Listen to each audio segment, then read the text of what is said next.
Hi guys, it's ID Psych. This is the second clue that leads me to believe that this is not a random incident that is unplanned.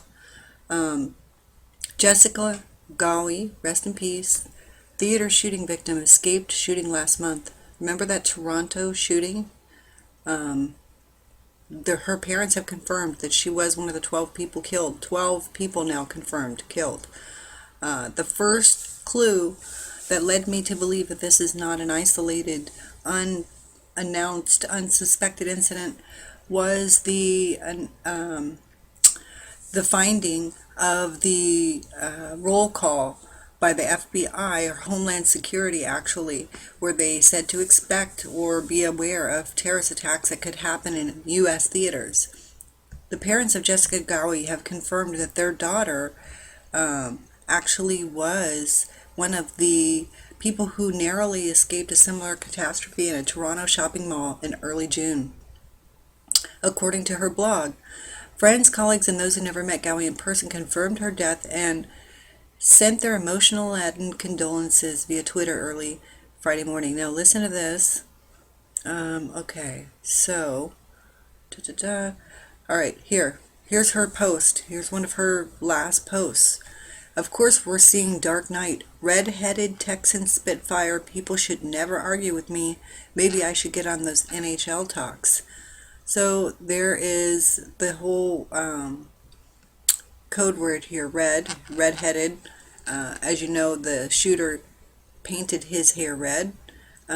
Okay, so her last blog post, her final blog post, entitled Late Night Thoughts on the Eaton Center Shooting, was a reflection on the shooting at Toronto's Eaton Center in early June and its impact on her life. She was present at the scene of the event, but wrote that an odd feeling led her to go outside and unknowingly out of harm's way. And keep that in mind, unknowingly out of harm's way, before the shooter opened fire. More from that post. I say all the time that every moment we have to live is our life is a blessing. So often I found myself taking it for granted. Every hug from a family member, every laugh we share with friends, even the times of solitude are all blessings. Every second of every day is a gift. After a Saturday evening, I truly understand how blessed I am for every second, each and every second I'm given.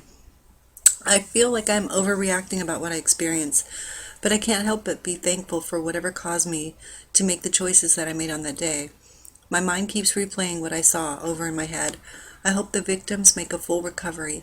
I wish I could shake this odd feeling from my chest. Well, Jessica, that was because it wasn't over yet. That feeling that's reminding me how blessed I am. The same feeling that made me leave the Eaton Center. The feeling that may have potentially saved my life. It did. You were given that last month, Jessica, to live with all those blessings being known to you. And here is what she was tweeting. Movie doesn't start for 20 minutes. 20 minutes into that film was when the shooter started. Okay. Never thought I'd have to coerce a guy into seeing the midnight showing of The Dark Knight Rises with me. Of course we're seeing The Dark Knight. Here's that post again.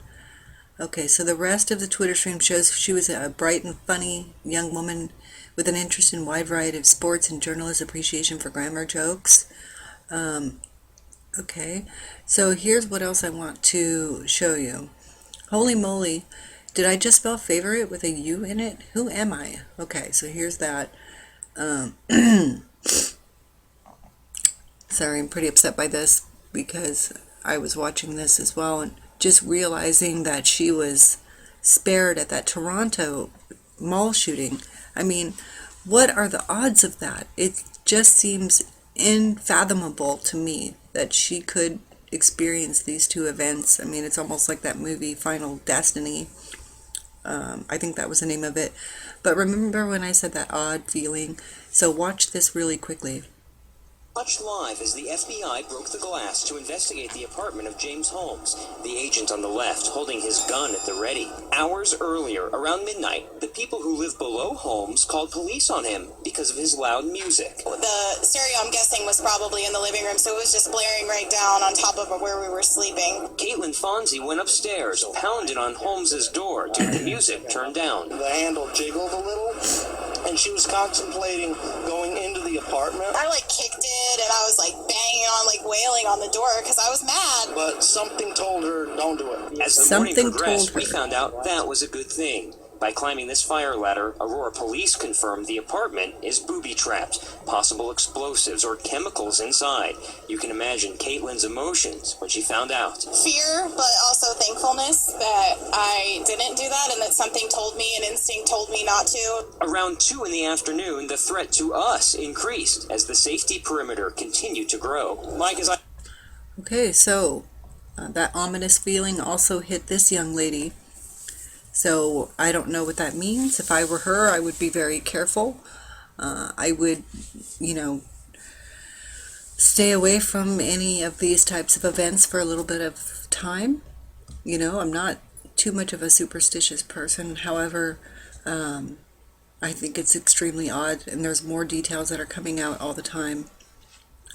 She said she went, her neighbor saw the shooter coming out of his apartment at 3 o'clock, okay, with a large package. And, so it was the midnight showing.